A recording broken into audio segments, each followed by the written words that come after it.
سورہ نساء کی آیت نمبر 58 اعوذ باللہ من الشیطان الرجیم بسم اللہ الرحمن الرحیم ان اللہ یأمرکم ان تؤدوا الامانات الى اہلها واذا حکمتم بین الناس ان تحكموا بالعدل ان اللہ نعم ما يعظكم به ان اللہ كان سميعا بصيرا صدق اللہ العظیم ان اللہ یأمرکم، بے شک اللہ تعالیٰ تمہیں حکم دیتا ہے، فرماتا ہے ان تؤدوا الامانات، کہ پہنچا دو امانتیں الی اہلیہا، ان کے اہل، وَإِذَا حَكَمْتُمْ بَيْنَ النَّاسِ، اور جب آپ فیصلہ کرنے لگو لوگوں کے درمیان،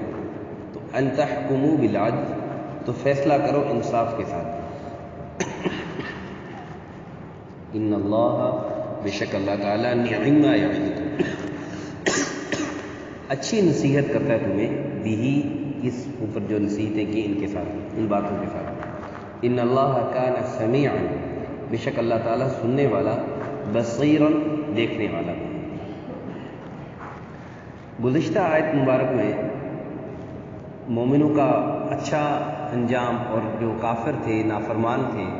ان کا برا انجام اور ان کی جو جہنم میں ان کو جو عذاب ہوگا اس کا تذکرہ تھا کہ جہنم میں جب کافروں کو عذاب ہوگا تو وہ یہ نہ سمجھیں کہ بس ایک دفعہ عذاب ہو جائے گا، جیسے دنیا میں ہے آدمی کسی کو مارتا ہے تو سزا دیتا ہے، تو مارتا ہے تو مر جاتا ہے، ختم ہو جاتا ہے،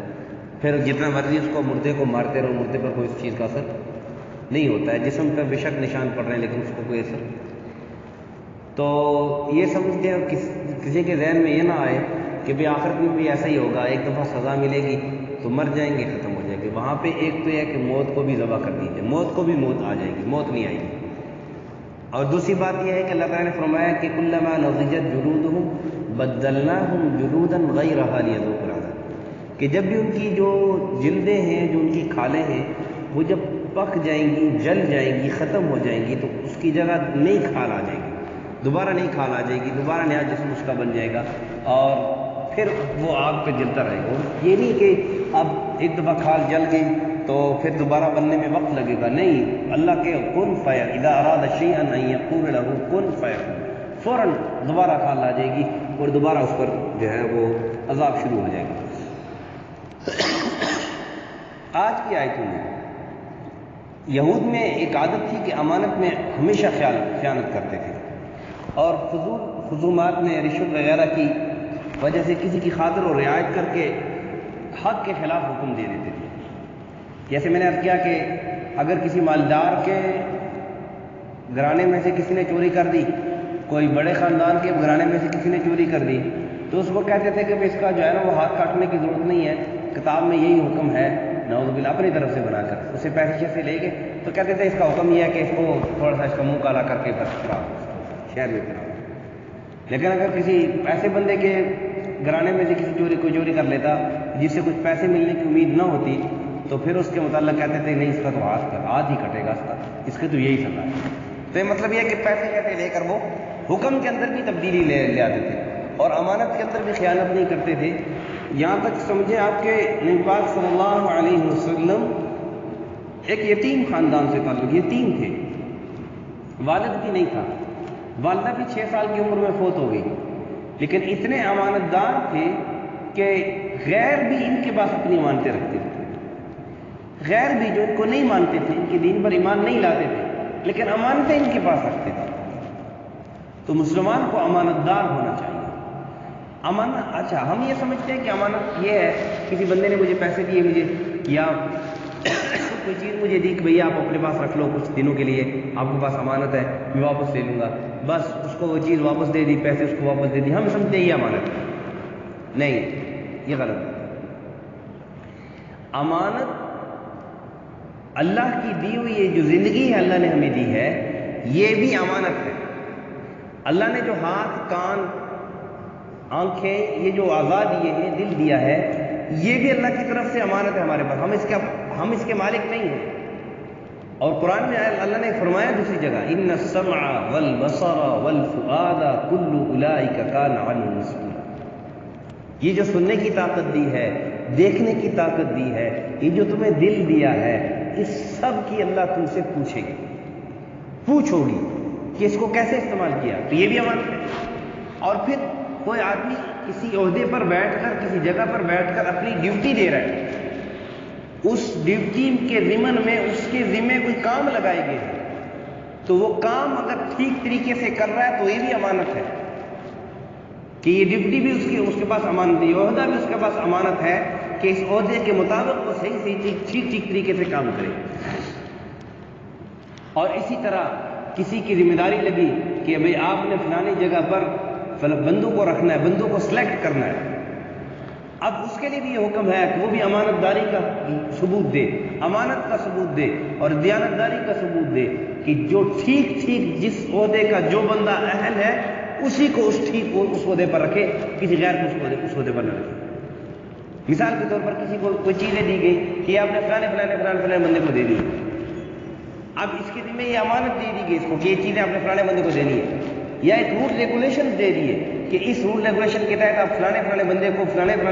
جس آدمی کے اندر یہ صلاحیت ہے یا جس کا یہ عہدہ ہے وہ یہ چیز مل سکتی ہے، اب اس کو دے سکتے ہیں، آپ کو رول ایس او پی دے دی گئی ہے۔ اب اگر آپ چوری چھپے اس ایس او پی کے خلاف کرتے ہیں، امانت میں خیانت کرتے ہیں، یہ امانت میں آپ خیانت کرتے ہیں۔ اسی ہر معاملے میں آپ دیکھ رہے ہیں، آپ کو کسی نے پیسے دیے کہ آپ یہ غریبوں میں تقسیم کریں، آپ نے چوری چپ کے جو ہے نا اپنے اس پہ کام چلا لیے، یہ امانت میں خیانت کر رہے ہیں۔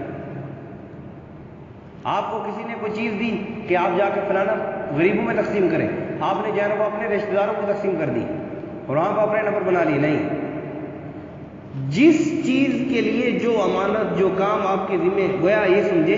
کہ جو ڈیوٹی آپ کے ذمہ کی گئی ہے، جو آپ نے اپنے ذمہ ڈیوٹی لی ہے، اس ڈیوٹی کے اندر بھی آپ امین ہیں، آپ اس ڈیوٹی کو ٹھیک طریقے سے پورے کریں گے تو آپ امانت دار ہیں، اس ڈیوٹی کو ٹھیک طریقے سے پورے نہیں کریں گے تو آپ امانت دار نہیں ہیں، بددیانت، آپ نے امانت میں خیانت کی۔ ایک ادارے نے آپ پر اعتماد کرتے ہوئے آپ کی ذمہ داری لگائی ہے، آپ کی ڈیوٹی لگائی ہے، آپ اس ڈیوٹی کی خلاف ورزی کر رہے ہیں، اس ڈیوٹی کو صحیح طریقے سے ادا نہیں کر رہے، آپ اس ادارے کے ساتھ خیانت کر رہے ہیں، تو اللہ تعالیٰ نے حکم دیا، یہودیوں کے اندر چونکہ یہ عادت تھی تو اللہ تعالیٰ نے حکم دیا کہ امانت کے اندر خیانت ہے، تو عد الامانات الی اہلھا، کہ جو امانتیں ہیں اس کو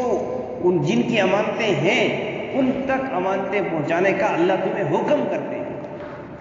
اور اس کے شان نزول یوں ہے کہ جب حضور صلی اللہ علیہ وسلم فتح مکہ میں جب مکہ تشریف لائے، خانہ کعبہ کے اندر جانے لگے، تو چابی بردار جو اس وقت عثمان بن طلحہ تھے، جن کے پاس یہ خانہ کعبہ وغیرہ کی چابیاں تھیں، ایک تو عثمان بن عفان ہے جو خلیفہ رسوم بھی ہیں، نبی کرم صلی اللہ علیہ وسلم کے داماد بھی ہیں، وہ نہیں، عثمان بن طلحہ رضی اللہ تعالیٰ عنہ بعد میں مسلمان بھی ہو گئے تھے۔ تو نبی کرم صلی اللہ علیہ وسلم نے ان کو بلایا اور ان سے کہا کہ خانہ کعبہ کی چابیاں دے دو ہمارے حوالے کر۔ جب وہ چابیاں آگے بڑھانے لگے تو حضرت عباس رضی اللہ تعالیٰ عنہ نے کہا کہ اے اللہ کے رسول صلی اللہ علیہ وسلم، یہ چابیاں بھی ہمارے حوالے کر دیں تاکہ پانی پلانے کی خدمت بھی قریش کے ذمہ ہی رہے اور چابیاں بھی ہمارے پاس رہے۔ جب یہ حضرت عباس نے فرمایا تو انہوں نے عثمان بن طلحہ نے دینے سے ہاتھ روکے۔ آپ صلی اللہ علیہ وسلم نے پھر ارشاد فرمایا کہ چابیاں دے دو، وہ پھر جب ہاتھ بڑھانے لگے حضرت عباس نے پھر یوں ارشاد فرمایا، پھر یہ کہ یہی واقعہ 3 بار یہ واقعہ پیش آیا۔ اس کے بعد بات راہ نہیں ہوا کہ حضرت علی نے ان کے ہاتھ سے چابیاں کھینچ کر دروازہ کھولا۔ آپ صلی اللہ علیہ وسلم اندر تشریف لے گئے اور اندر سے جتنی بھی وہ فضولیات تصویریں انہوں نے لگائی ہوئی تھیں یا جو انہوں نے جو بت وغیرہ لگائے تھے سب توڑے، ان کو گرایا، اس کی صفائی کروائی اور بیٹھ تشریف لائے اور پھر کعبے کا طواف کرنے لگے. تو علی نے فرمایا کہ اے اللہ کے رسول یہ چابیاں ہمیں دے دیجیے. آپ صلی اللہ علیہ وسلم نے خانہ کعبہ سے جب باہر تشریف لائے تو ایک خطبہ ارشاد فرمایا. اس میں یہ کہا کہ پرانے زمانے جاہلیت کے جتنے بھی جو طور طریقے ہیں وہ سب ختم. ہاں صرف 2 عہد باقی رہیں گے، ایک خانہ کعبہ کی چابی کے متعلق اور اس کے پانی پلانے کے متعلق. پھر آپ صلی اللہ علیہ وسلم طواف فرمانے لگے تو پہلے چکر میں حضرت علی نے گزارش کی، آپ صلی اللہ علیہ وسلم خاموشی سے طواف فرما رہے. دوسرے چکر میں پھر گزارش کی، خاموشی سے طواف فرما رہے. اتنے میں جبرائیل علیہ السلام تشریف لے آئے اور آپ صلی اللہ علیہ وسلم پر جبرائیل علیہ السلام وحی لے کر آئے اور یہ آیت ارشاد فرمائی ان اللہ یأمرکم ان تؤدوا الامانات الی اہلہا، کہ اللہ تعالیٰ آپ کو حکم دیتا ہے کہ امانتیں ان کے اہل کے حوالے کر دو جو اس کے اہل ہیں. تو حضرت حضور صلی اللہ علیہ وسلم نے حضرت عثمان بن طلحہ رضی اللہ عنہ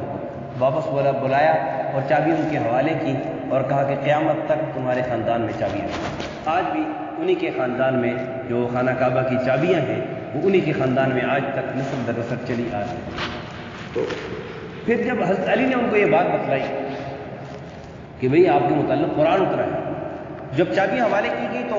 بڑے حیران ہوئے کہ یہ میں تو مسلمان نہیں ہوں. وہ سب مسلمان نہیں ہوتے، بڑے حیران ہوئے کہ بھئی میں تو مسلمان نہیں ہوں. انہوں نے پھر مجھے اپنے خانہ کعبہ کی چابی مجھے دے دی، حوالے کر دی. تو پھر حضرت علی نے ان کو بتلایا، بعض روایت میں آتے ہیں، بعض روایت میں باقی دوسرے کسی صحابی میں سے انہوں نے ان سے فرمایا کہ بھئی آیت اتری ہے آپ کے متعلق کہ چابیاں انہی کو حوالے میں. انہوں نے جب آیت پڑھی دیکھا سن مسلمان. اتنا پیارا دین کہ اتنی سی چھوٹی بات کا بھی خیال رکھیے. تو بہرحال ان اللہ یأمرکم ان تؤدوا الامانات الی اہلہا. ایک اور بات، جب ووٹنگ ہوتی ہے، ہمارے ہاں ووٹنگ کا سلسلہ ہے، جب ووٹنگ ہوتی ہے، اب جس عہدے کا جو اہل ہے اس عہدے کا وہ کام کر سکتا ہے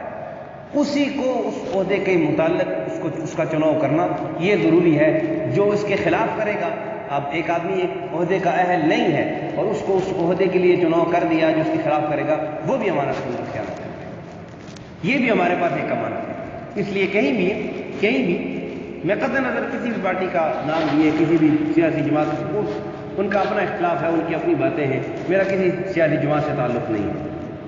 لیکن اتنی بات کہنا ضروری ہے کہ جو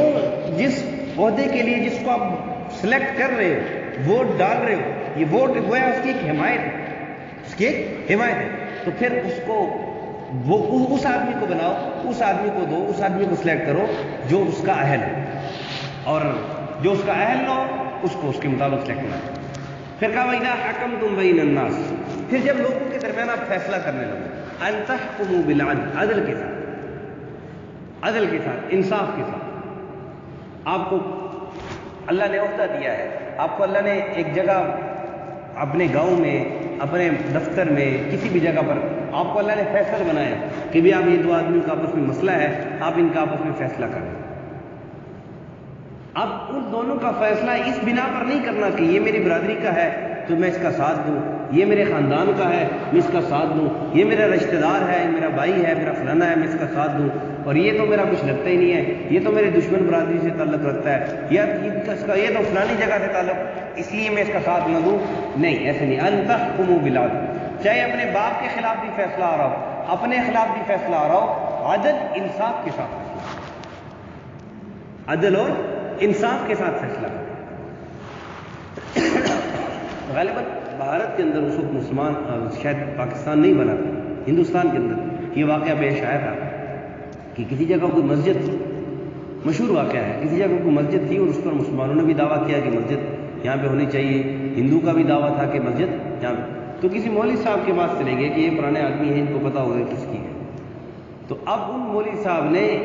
عدل و انصاف کا تقاضا رکھتے ہوئے کہا کہ پہلے، کیونکہ یہاں پہ پہلے ہندو تھے اس لیے یہ جگہ ہندو کا حق بنتی. اب جو ہی مولوی صاحب نے عدالت میں یہ کہا تو جتنے مخالف ہندو تھے، کافی عرصے سے وہ کیس لڑ رہے تھے، وہ سارے بھی مسلمان ہو گئے. انہوں نے کہا آپ کا یہ فیصلہ ہے، پھر ہمارا فیصلہ بھی سن دو، اس جگہ پر مسجد بنے گی اور ہم سب یہ 2 کلمہ پڑھتے ہیں لا الہ الا اللہ. جب مسلمان ایمانداری کے ساتھ چلے گا، ایمانداری کا ثبوت دے گا، دیانتداری کا ثبوت دے گا، تو پھر اس طرح جو ورأیت الناس يدخلون فی دین اللہ افواجا، نبی اکرم صلی اللہ علیہ وسلم نے امانت داری کا اعلیٰ مثالیں قائم فرمائی اور انصاف کی اعلیٰ مثالیں قائم فرمائی، لوگ جوک در جوک اسلام میں داخل ہو گئے تھے۔ آج مسلمان، وہ یہ بات ہے کہ مسلمان ہی سب سے بڑی رکاوٹ ہے کافر کے مسلمان ہونے میں، کہ مسلمان کے اندر امانت داری نکل گئی، دیانت داری اس سے نکل گئی ہے۔ بہرحال اللہ تعالیٰ فرماتے ہیں کہ کہیں بھی کوئی فیصلہ کرنا پڑے آپ کو، کہیں بھی کوئی بات آپ کے سامنے آئے اور آپ سے فیصلے کا کہا جائے تو آپ انصاف کے ساتھ فیصلہ کریں، انصاف کے ساتھ، ان تحکموا بالعدل۔ اور کہا ان اللہ نعم ما یعظکم بہ، اللہ فرما رہے ہیں یہ تمہیں میں اچھی نصیحتیں کرتا ہوں، یہ اللہ کی طرف سے تمہیں اچھی نصیحتیں ہیں۔ کہ کیا مطلب؟ کہ امانت دار کو جو اس کا اہل ہے اسی کو اس پر فٹ کرنا، اسی کو اس کے مطابق سلیکٹ کرنا، اسی کو اس کی امانت اس کے اہل تک پہنچانا، اس کو دینا، یہ تمہارے حق میں بہتر ہے۔ اور پھر دوسری کیا کہ جب تم فیصلہ انصاف کے ساتھ کرو گے یہ بھی تمہارے حق میں بہتر ہے۔ یہ اچھی نصیحتیں، اچھی باتیں ہیں جو اللہ آپ کو بتا رہے ہیں۔ جیسے لوگ کہتے ہیں نا قاری صاحب پڑھانے آتے ہیں، قاری صاحب میرے بیٹے کو اچھی باتیں ہی بتلایا کرو،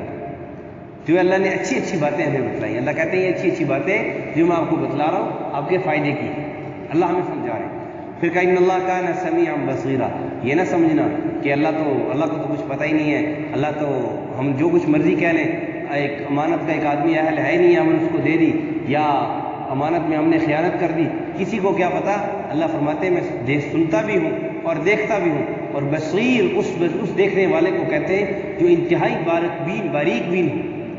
کہ باریک بینی سے دیکھتا ہو، کہ اللہ تعالیٰ تو یعلم خائنۃ الاعین وما تخفی الصدور، کہ جو تمہاری آنکھ کا جو اشارہ ہے، آنکھ کی جو خیانت ہے وہ بھی اللہ جانتا ہے۔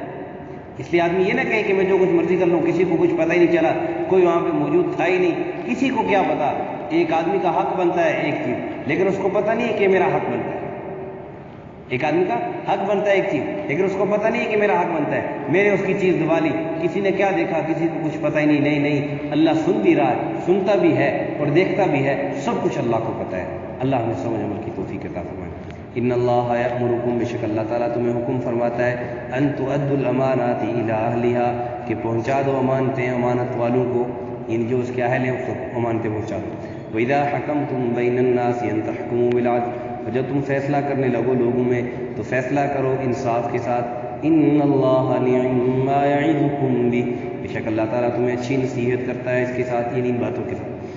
ان اللہ کان سمیعا بصیرا، بے شک اللہ تعالیٰ سننے والا اور دیکھنے والا ہے۔ الحمدللہ والصلاة والسلام علی اشرف الانبیاء والمرسلین وعلى الملائکة المقربین وعلى عباد اللہ الصالحین۔ یا رب لك الحمد كما ينبغي لجلال وجهك وعظيم سلطانك، اللهم احفظنا من كل بلاء الدنيا وعذاب الآخرة، اللهم لا تقتلنا بغضبك ولا تهلكنا بعذابك وعافنا قبل ذلك، اللهم حصن مرادنا ويسر أمورنا واشرح صدورنا وأتمم بالصالحات أعمالنا بجاه نبيك وحبيبك محمد صلى الله عليه وسلم، صلى الله على النبي الكريم محمد وعلى آله وأصحابه